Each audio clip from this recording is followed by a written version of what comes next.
Hi everybody, and welcome to the Flipped Classroom, turning traditional education on its head.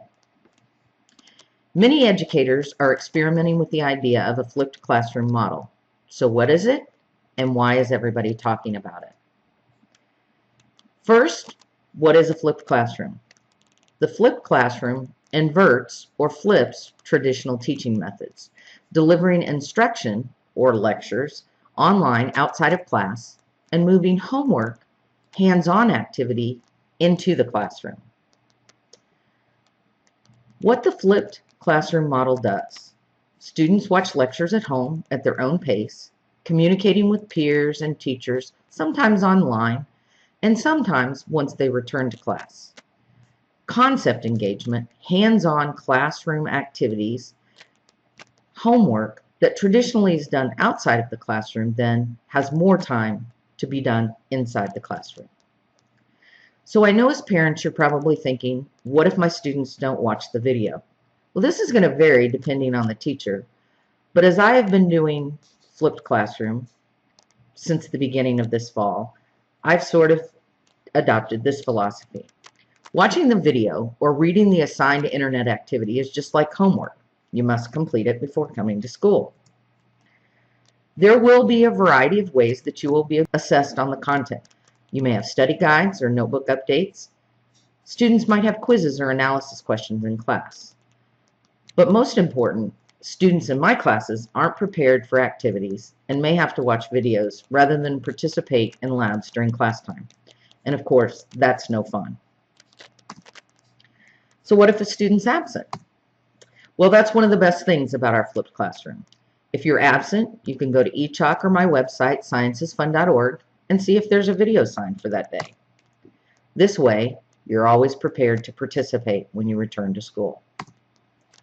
So who is flipping at Yorktown Middle School and even in the Yorktown Community Schools?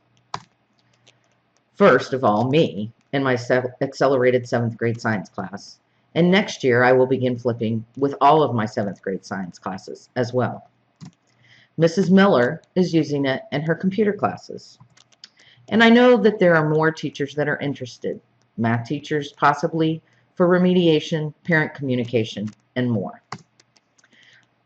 The teachers at YHS are beginning to use this in many of their core classes as well. So what if we don't have access to a computer or internet at home?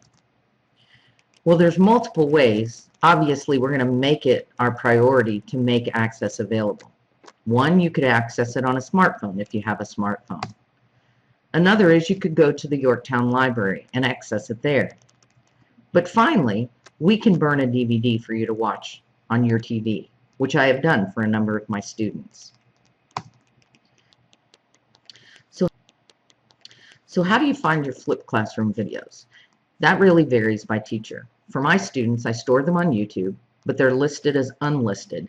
Therefore, they have to be accessed either via eChalk or on my website at sciencesfun.org. So my students know that if they go to their eChalk page and go to find a link to my video directly in the homework section, if they click on it, it'll take them directly to the website where they are located. And they can scroll down and go to any video that they've been assigned to watch. Another way to get to it is to go directly to my webpage, sciencesfun.org. I have a section called Flipped Classroom Videos. If they click on Flipped Classroom Videos, then they can go and find the unit which we're studying, click on the unit, and again, my web videos will show up. Now, one of the neat things about doing a flipped classroom is that students can stop, pause, rewind, get the information multiple times, plus they have me available even when I'm not there. But of course, they can't ask the computer questions. So they do have to write down in their notebook if they have questions, and we take time to discuss those when they return to class. So at this point, I'm going to stop the video. Thank you for watching and ask if you have any questions for me.